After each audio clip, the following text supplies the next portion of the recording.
Boa noite, meus irmãos. Eu quero saudar a todos com a graça e a paz do Senhor e Salvador Jesus Cristo, a quem seja o louvor, a honra e a glória para sempre. Amém.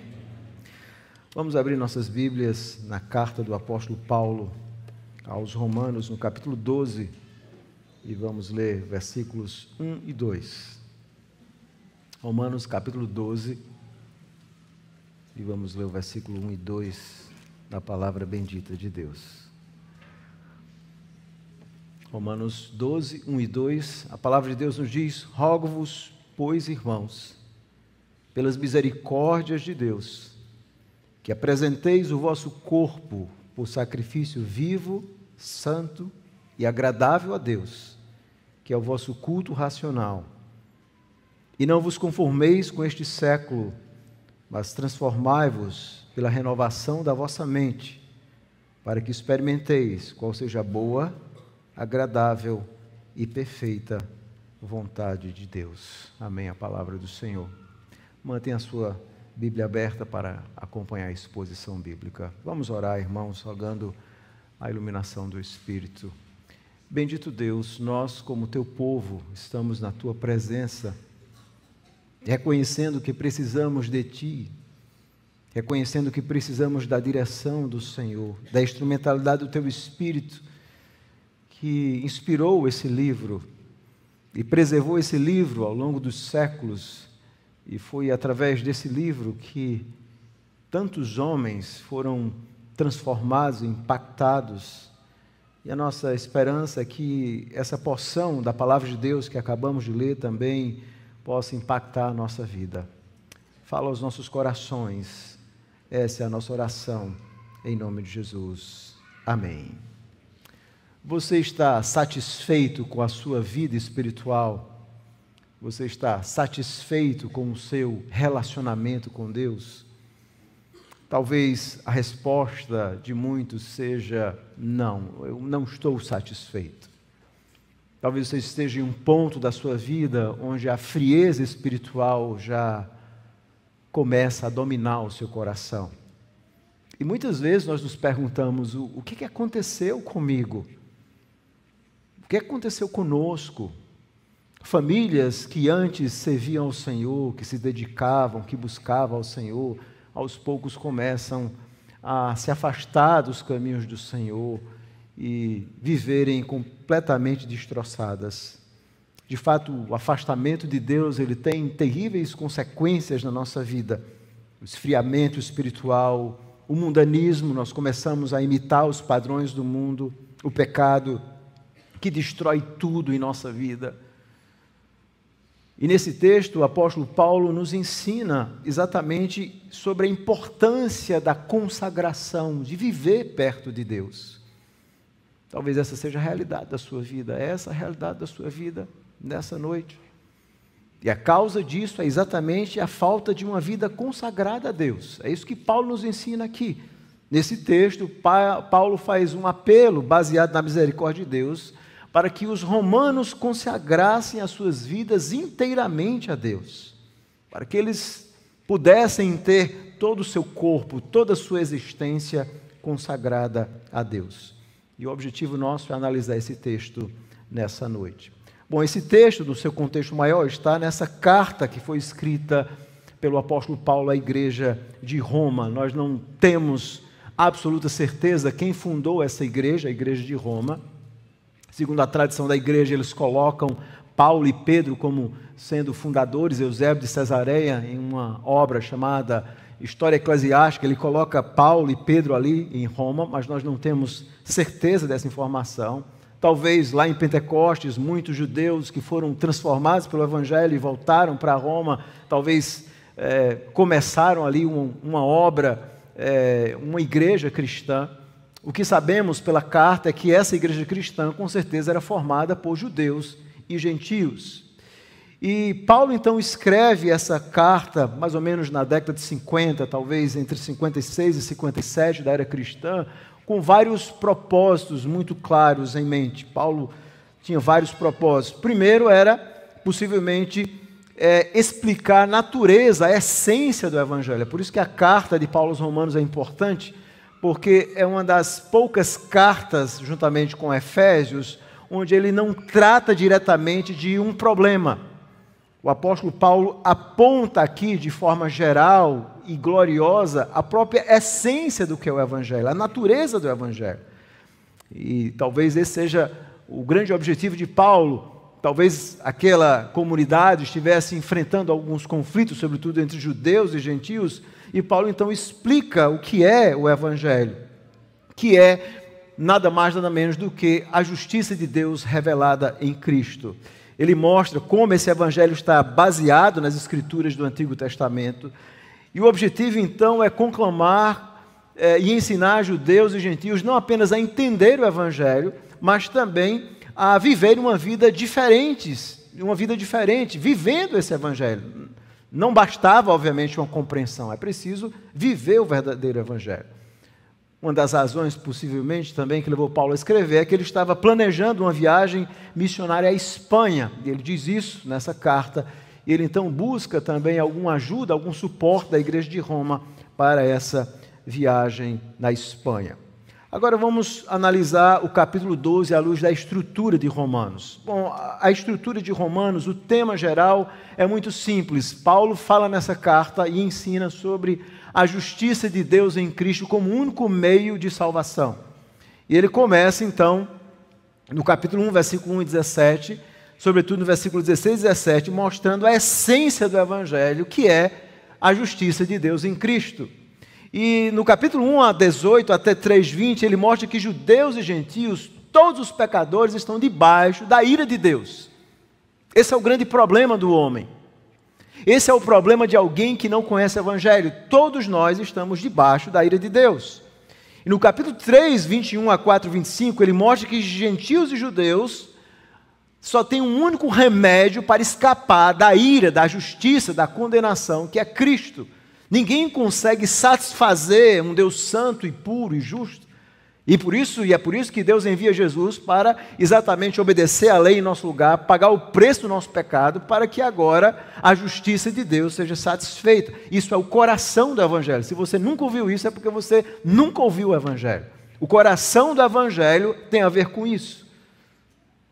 Com a incapacidade que nós temos de satisfazer um Deus santo, justo e perfeito. E Jesus veio fazer isso, e Paulo explica isso. No capítulo 5 a 8, ele mostra a experiência da salvação e a esperança que a justiça de Deus em Cristo traz. No capítulo 9 a 11, então, ele explica sobre a soberania de Deus e a justiça de Deus e o destino de Israel, do Israel étnico. E agora no capítulo 12, e esse capítulo 12 é importante porque literalmente é um capítulo de transição, onde o apóstolo Paulo, o tempo inteiro, ele vem usando o indicativo, as instruções, explicando o que é o Evangelho, e agora é aquilo que nós chamamos o imperativo, é a aplicação prática. Ou seja, como é que nós vamos viver esse Evangelho? Então, geralmente, nas cartas de Paulo existe essa tradição, como em Efésios, por exemplo, do capítulo 1 ao capítulo 3, ele expõe a doutrina, e no capítulo 4 em diante, a prática, como é que a gente vive essas verdades. E aqui é exatamente isso que nós temos. O capítulo 12 de Romanos é essa mudança, essa transição entre essas doutrinas gloriosas, aquilo que Deus fez por nós em Cristo, e agora, como é que nós respondemos a isso? E Paulo, então, faz esse apelo aqui para que os romanos vivessem uma vida totalmente consagrada a Deus. O ponto é esse aqui do capítulo 12, essa transição, é o início dessa aplicação prática que Paulo traz para os romanos. Agora vamos analisar o texto.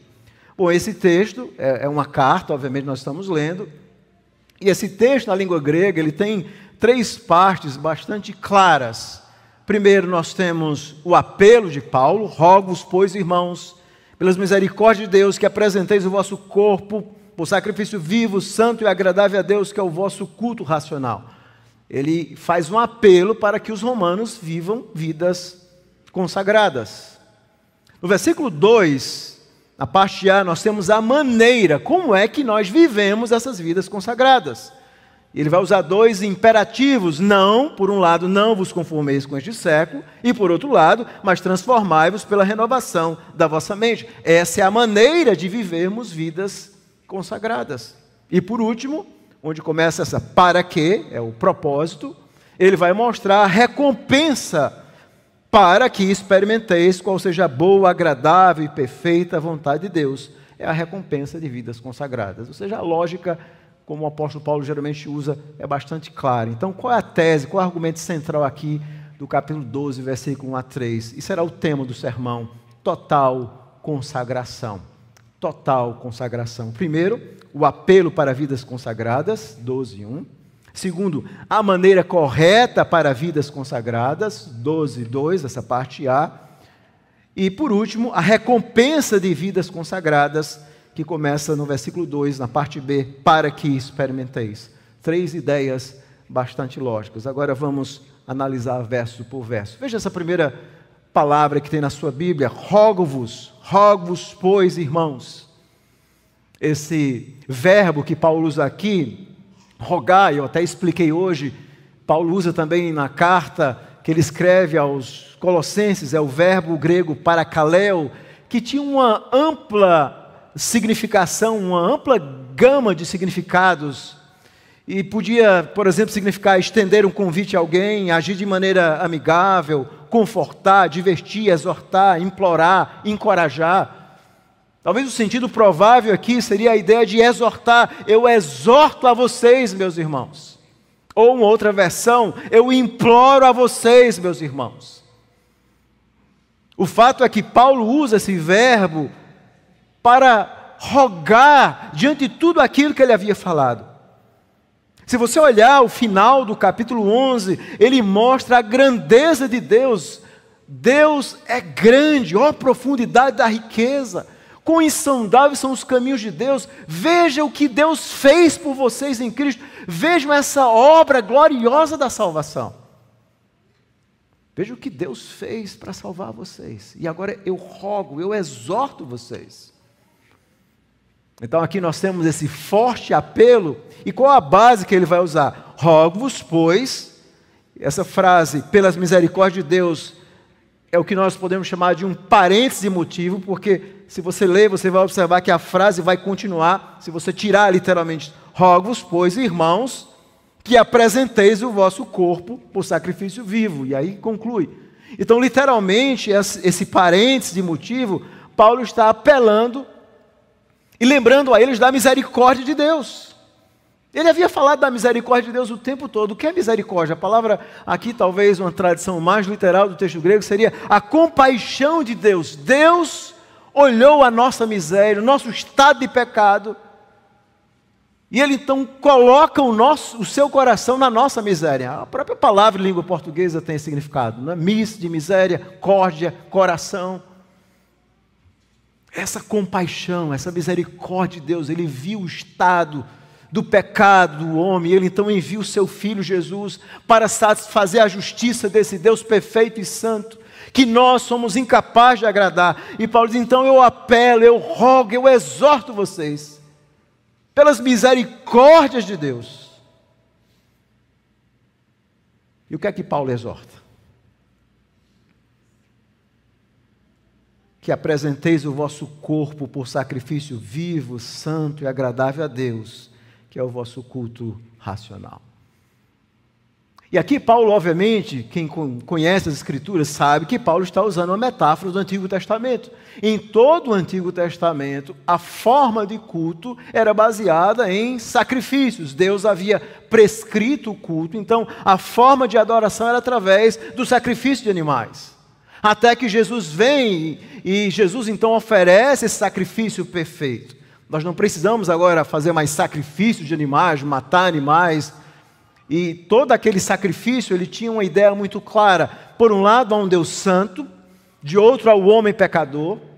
E Deus, então, está providenciando um substituto inocente que vai pagar o preço do seu pecado. Essa aliança entre Deus e pecadores será selada com sangue.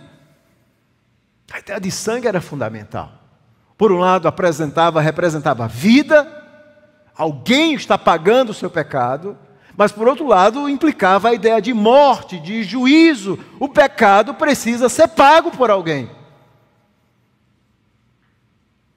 Mas agora Paulo está aplicando esse texto à nova aliança, dizendo que agora na nova aliança, Jesus já fez esse sacrifício em nosso lugar. E agora o que Deus quer de mim, de você na nova aliança, é que nós apresentemos o nosso próprio corpo, a nossa própria vida, como um sacrifício a Deus, como uma consagração a Deus, porque Jesus já nos comprou na cruz, Ele já nos salvou na cruz. Ele não quer animais, Ele quer a mim e a você, uma consagração total. E ele vai usar 3 palavras: um sacrifício vivo, ou seja, vidas agora transformadas em Cristo. Um sacrifício santo, um povo que compreendeu que foi comprado por Cristo, não pode mais viver da mesma forma. E um sacrifício agradável, ou seja, vidas agradáveis a Deus. Vidas cuja preocupação principal não é agradarem-se a si mesmos, mas vidas cuja preocupação principal é agradar a Deus. Paulo diz: eu exorto a vocês, irmãos, vocês precisam agora viver de uma forma viva, santa e agradável a Deus. Viva, santa e agradável a Deus, ou seja, vidas consagradas.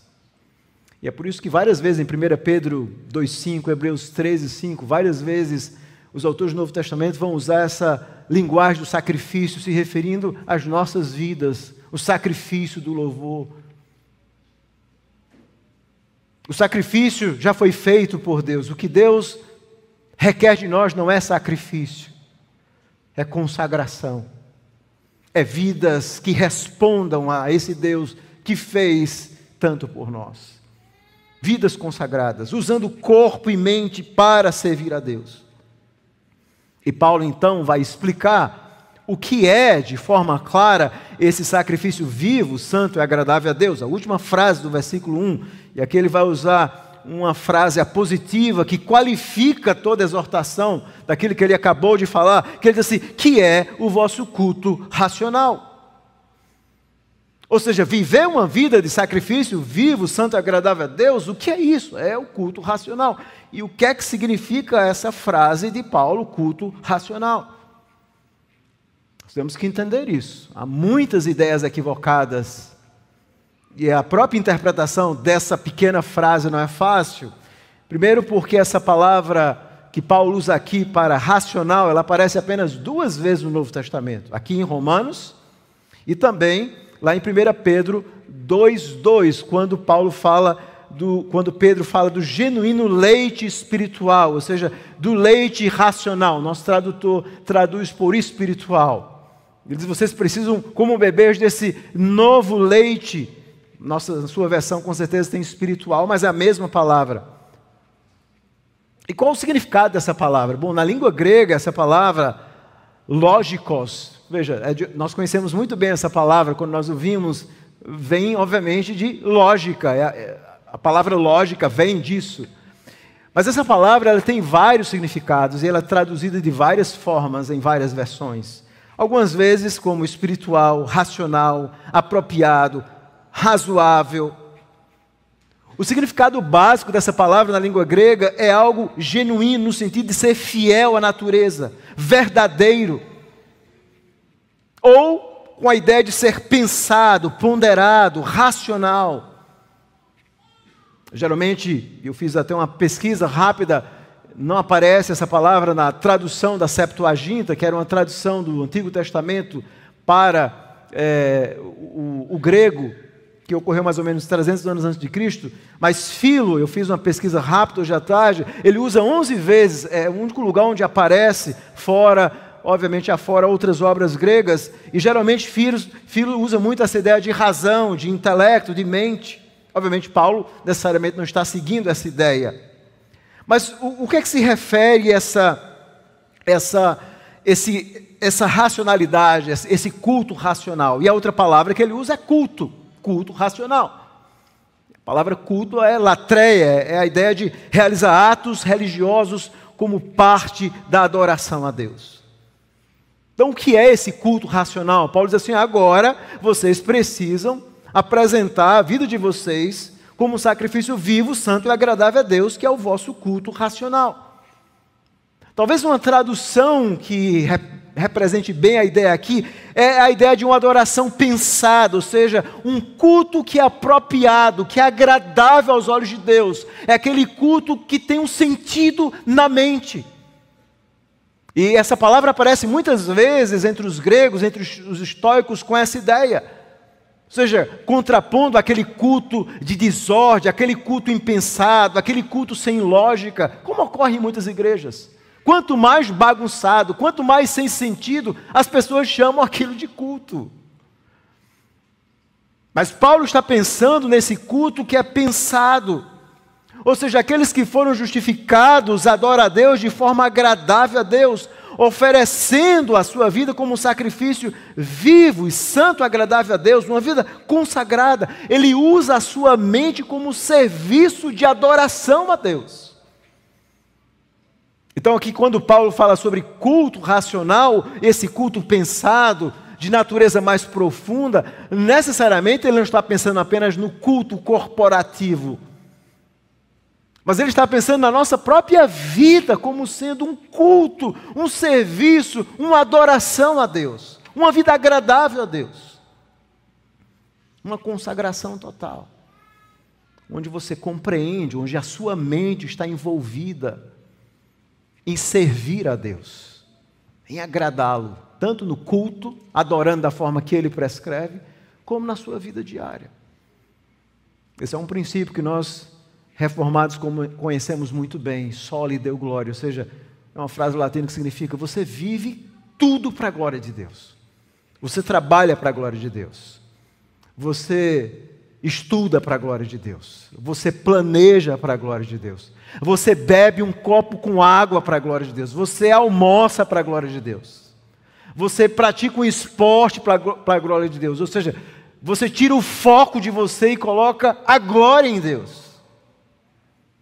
É uma consagração total. É isso que Paulo está ensinando aqui. Usar a vida, a mente como serviço de adoração a Deus.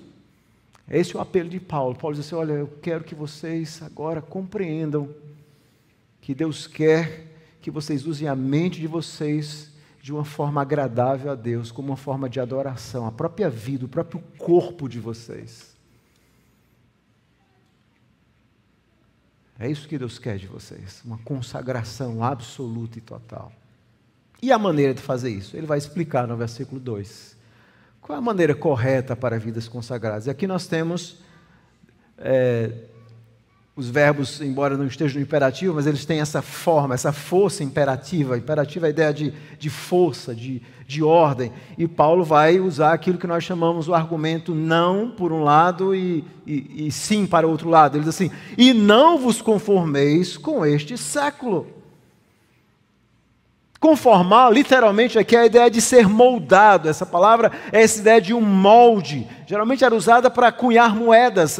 Até hoje existe um molde. Então, ele diz assim, você agora não pode se moldar a este mundo. Vocês foram resgatados para viverem de uma forma diferente desse mundo mau, desse mundo ímpio, desse mundo com valores que são diametralmente opostos aos valores da palavra de Deus. Vocês não podem mais se moldar a esse mundo. Geralmente eu digo sempre aos jovens, adolescentes aqui, a maioria na Bíblia sempre está errada. Não vá com a maioria. O caminho que leva ao céu, Jesus diz, é apertado, a porta é estreita. E Paulo está dizendo assim, vocês não podem mais se conformar, se moldar a esse mundo, vocês foram resgatados. E nós vivemos em um mundo marcado por ideologia, valores, forma de pensar, forma de viver. Nós vivemos em um mundo onde existe uma cosmovisão completa, anticristã, anti-Deus. E nós não podemos nos conformar, nos moldar a esse mundo. Mas, por outro lado, veja o que ele diz, mas transformai-vos pela renovação da vossa mente. Obviamente, quando Paulo aqui fala de mente e corpo, ele não está mostrando que o ser humano é dividido entre mente e corpo. Na verdade, não é essa a ideia. Nós somos um ser holístico formado de mente e corpo, mas quando ele usa essa ideia de transformai-vos pela renovação da vossa mente, a palavra transformai-vos é uma mudança profunda e radical, ou seja, é uma radical reorientação de vida. Você agora compreende o Evangelho e você então compreende as dimensões práticas desse Evangelho. E agora então você é transformado não mais pelo mundo, mas pelo Evangelho. O Evangelho dá uma nova vida a você, uma nova mentalidade. Paulo fala isso em Colossenses 3, de 1 a 4. Ele fala exatamente isso, se você abrir rapidamente sua Bíblia, em Colossenses 3, de 1 a 4, Paulo explica um pouco esse mesmo princípio aqui. Ele diz o seguinte: portanto, se foste ressuscitado juntamente com Cristo, buscai as coisas lá do alto, onde Cristo vive, assentado à direita de Deus. Pensai nas coisas lá do alto, não nas que são aqui da terra. Porque morreste, a vossa vida está oculta juntamente com Cristo em Deus. Quando Cristo, que é a nossa vida, se manifestar, então vós também sereis manifestados com Ele em glória. O que Paulo não está ensinando aqui é que o crente ele vai ter uma mente desconectada da realidade do mundo. Não é isso que ele está ensinando. Eu vou pensar nas coisas celestiais e vou esquecer esse mundo. Não. O que Paulo está ensinando é que um cristão, essas verdades celestiais e divinas, esses princípios bíblicos, eles moldam a nossa vida nesse mundo. Essa é a mentalidade celestial. É você compreender como você agrada a Deus nesse mundo caído. É uma nova ética baseada no Espírito, nessa obra que o Espírito faz em nós, em nos transformar. É uma ética baseada na lei de Deus, em viver uma vida que agrada a Deus. São novos hábitos, a oração, a meditação, a leitura das Escrituras, o culto público, o ouvir a pregação da palavra, uma nova confiança baseada nos méritos de Cristo, uma confiança nas promessas de Deus. É uma vida transformada. Você não se molda mais o mundo, mas você lembra que você foi transformado por Cristo e o Senhor continua a transformar você. É essa obra do Espírito, como Paulo diz em 2 Coríntios 3, nos moldando à semelhança de Cristo. E voltando lá para Romanos agora, Paulo então continua mostrando qual é então a recompensa, é a última frase aí no versículo 2. Nós vamos dar uma analisada agora no versículo 12, no capítulo 2, voltando lá para Romanos, no versículo 2, quando ele diz para quê? Ou seja, por que nós precisamos disso tudo? Qual o benefício? Por que nós precisamos ter esse culto e a nossa vida como um culto que agrada a Deus? Por que nós precisamos dessa transformação da nossa vida, da nossa mente? Ele agora vai explicar. Final do versículo 2. Para que experimenteis qual seja a boa, agradável e perfeita vontade de Deus. Paulo está explicando que recompensa nós recebemos quando vivemos uma vida de consagração total a Deus. E a palavra experimentar aqui é interessante, porque literalmente a palavra grega que Paulo usa é a ideia de experimentar algo por teste ou exame. Então, quando você é transformado verdadeiramente pelo Evangelho, quando você experimenta a graça de Deus, quando você compreende a misericórdia de Deus e agora quer viver uma vida de consagração total a Deus, então você experimenta você mesmo, não é outra pessoa que está falando de Deus para você, você experimenta na sua própria vida. A vida cristã, irmãos, é profundamente experimental. Você experimenta qual é a boa, agradável e perfeita vontade de Deus. E Paulo vai usar essas três características da vontade de Deus. Você entende a vontade. Deus tem uma vontade.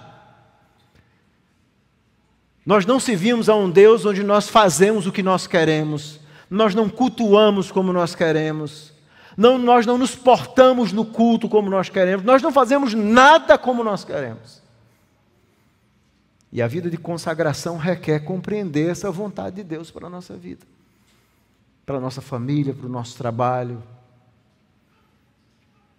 E essa vontade de Deus, Paulo diz assim, ela é boa.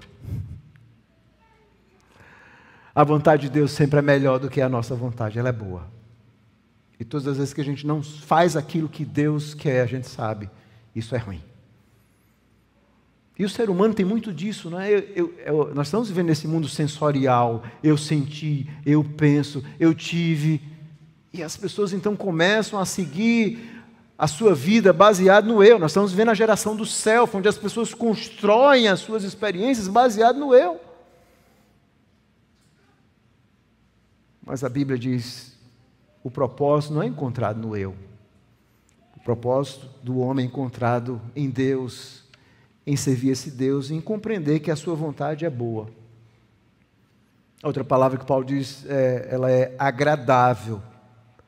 Ela redunda no melhor, pois é a expressão da própria natureza daquilo que Deus é. Ela redunda em bênçãos espirituais, é agradável e ela é perfeita, completa. Paulo vai usar muito essa ideia de completude. Nós vimos isso em Colossenses, quando ele diz que o alvo do Evangelho é nos tornar mais completos. Essa ideia de perfeito é essa ideia de completos, mais parecidos com Cristo. Então a vontade de Deus, ela é completa. Tiago chama a lei de Deus como sendo perfeita.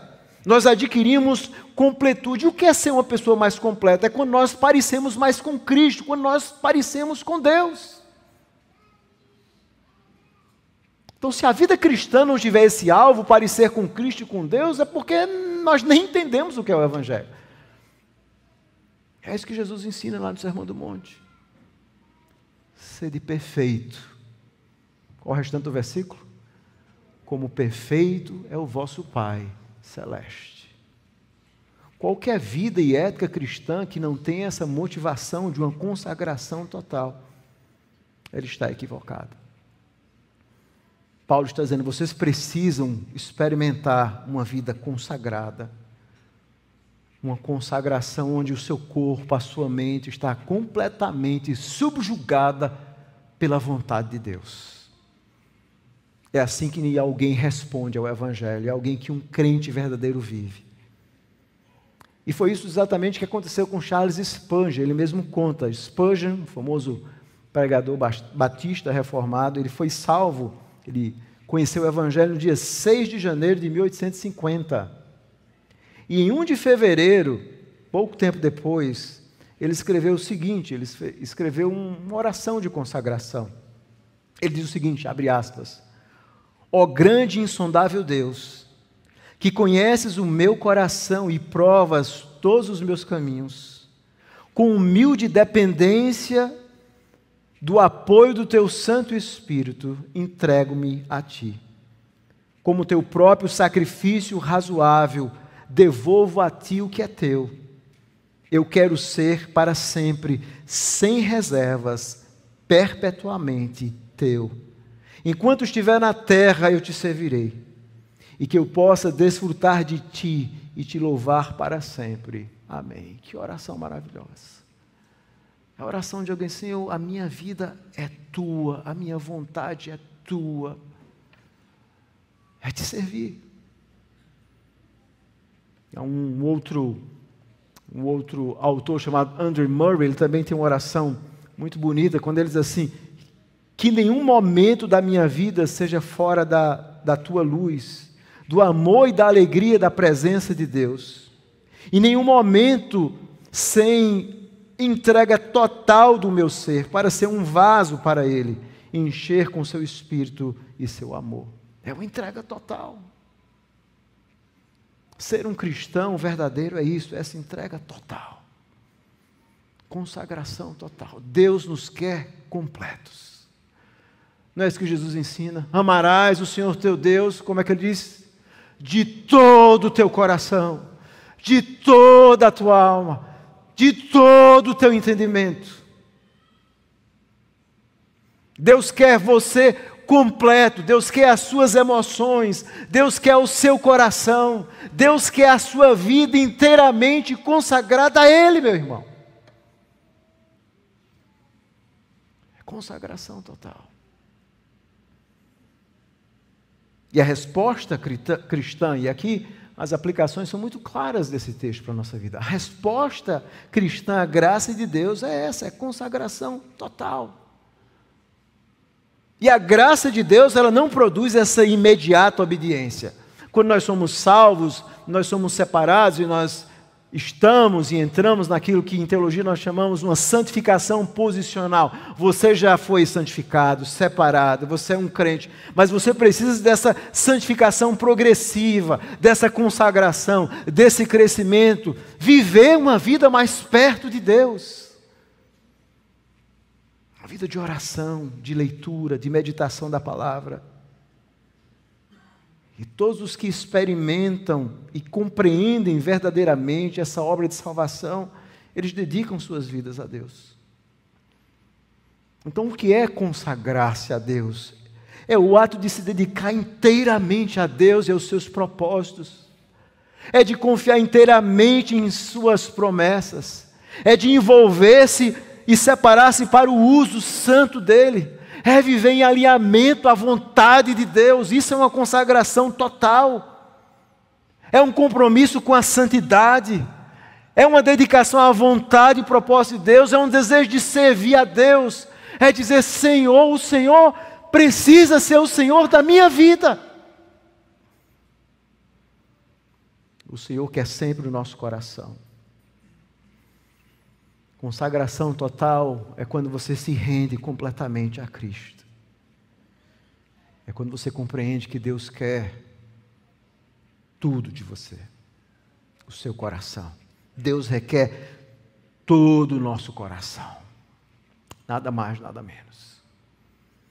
Em uma reunião da Associação de Atletas Cristãos nos Estados Unidos, o famoso atleta Bob Richardson, ele faz uma oração, ele era um atleta do New York Yankee, ele faz uma oração que se tornou célebre, uma oração bem curta, mais pequena, mas que retrata muito bem isso que eu estou falando. Ele diz o seguinte: querido Deus, tua vontade, nada mais, nada menos, nada além disso. Amém. É isso que nós precisamos. Querido Deus, tua vontade, nada mais, nada menos, nada além disso. Amém.